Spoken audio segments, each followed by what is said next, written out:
Praise the lord. ప్రభు యేసుక్రీస్తు వారి నామములో మీకు వందనాలు. చూడండి, ఇప్పుడు నేను మీకు చూపిస్తున్న ఈ ఇల్లులు, ఈ ప్రాంతం, ఈ నేచర్ అంతా ఉత్తరాఖండ్లో మేము మసూర్ అనే ఒక సిటీలో మేము నివసిస్తున్నాం. దేవుని పరిచయ నిమిత్తము మిషనరీస్గా ఈ ప్రాంతానికి రావడం జరిగింది. చూడండి, ఇప్పుడు నేను చూపిస్తున్న ప్రాంతం ఏదైతే ఉందో చూడండి, ఇల్లులు ఎలా ఉన్నాయో, ఈ కొండలు, అక్కడ ఇల్లులు అనేవి చాలా వింత వింతగా చాలా దూరంగా కొండకు పైన ఉంటా ఉంటాయి. ఇది మేము నివసిస్తున్న ఇల్లు. ఆ కింద ఫ్లోర్ ఏదైతే ఉందో అందులో మేము ఉంటాం. అందులో సో చూడండి, ఈ ప్రాంతం ఎలా ఉంది, ఎలా మిషనరీస్ లైఫ్ ఎలా ఉంటుంది అన్న దానికోసం చూపిస్తున్నాను. చూడండి, ఆ పైనుండి అలా కింద వరకు మీరు వీడియోలో గమనించినట్లయితే అలా కింద వరకు కూడా ఇక్కడ ల్యాండ్ స్లైడ్ అవ్వడం జరిగింది. ల్యాండ్ స్లైడ్ అంటే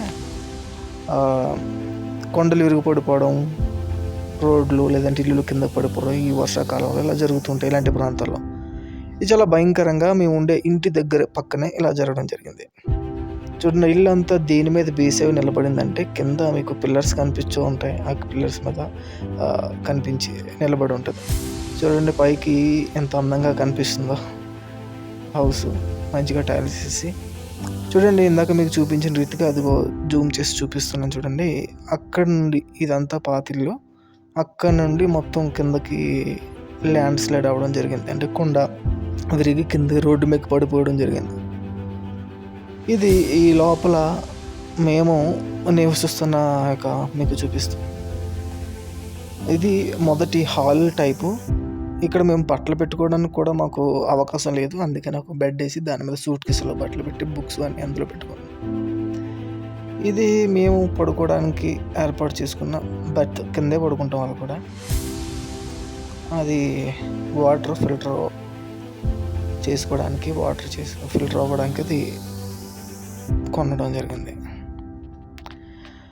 చూడండి, ఇక్కడ ఈ రూమ్ ఎలా ఉంటుందంటే వాటరు మొత్తం వాల్స్ నుండి, గోడల నుండి, కింద నేల ఫ్లోర్స్ నుంచి పైకి వచ్చేస్తూ ఉంటుంది.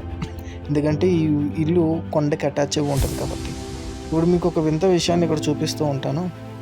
చూడండి, మీరు గమనించినట్లయితే ఎంత వాటర్ ఈ నేల మీదకి వచ్చిందో చూడండి. అది ఇది ఎవరో పోసింది కాదు,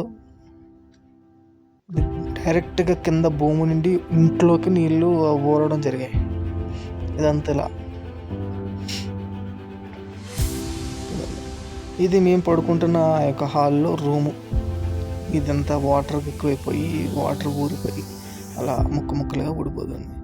ఇది చిన్నగా ఒక కిచెన్ అలా ఏర్పాటు చేసుకోవడం జరిగింది.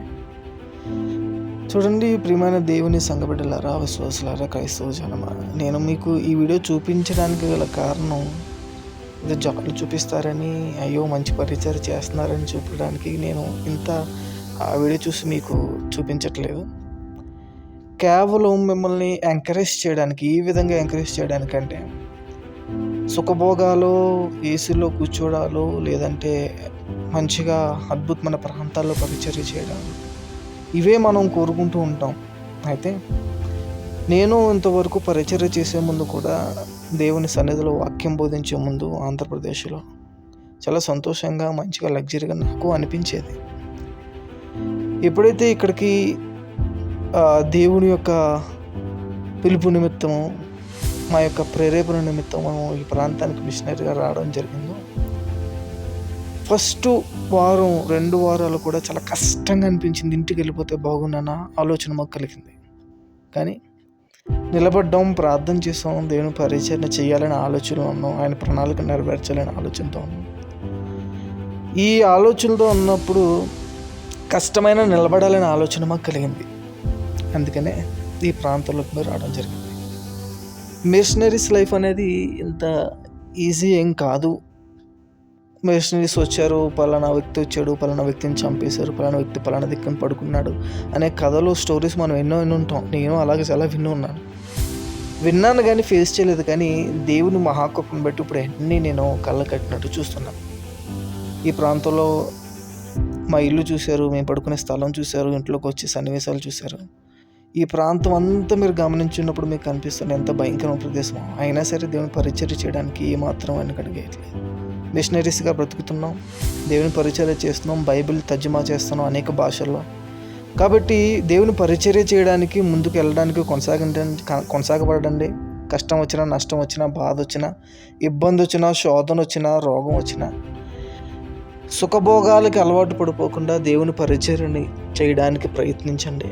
దీని ద్వారా ఈ విషయాన్ని చెప్పడానికి, నేను మిమ్మల్ని ఎంకరేజ్ చేయడానికి నేను ఈ వీడియో తీయడం జరిగింది, కానీ మరో ఉద్దేశం ఏది కాదు. మీరు అర్థం చేసుకున్నారు అనుకుంటున్నాను. ఇది మిషనరీస్ లైఫ్, మిషనరీస్ యొక్క జీవితం ఇలా ఉంటుంది. మిషనరీస్కు బ్రతకాలంటే మంచి మంచి హోటల్స్లో కూడా బ్రతకచ్చు. కాకపోతే దేవుని పరిచర్యని వాళ్ళ ప్రాంతంలో వాళ్ళ దగ్గర ఉంటూ వాళ్ళకి సువార్త ప్రకటించాలనే ఆలోచనతో వాళ్ళతో పాటు కలిసిపోవడానికి ఇలాంటి ఎదుర్కోవాల్సి వస్తుంది. సో ప్రార్థన చేయండి, దేవుడి పరిచర్య బహుగా వాడబడాలని. ఇండియా మొత్తం దేవుని పరిచర్య, దాని యొక్క వాక్యాన్ని, సత్యమును ప్రకటించడానికి దేవుడు మహాకృపను చూపుతున్నాడు. మీరు అందరూ ప్రార్థించండి, జ్ఞాపకం చేసుకోండి. దేవుడు మిమ్మల్ని దీవించి ఆశీర్వదించును గాక. Praise the lord.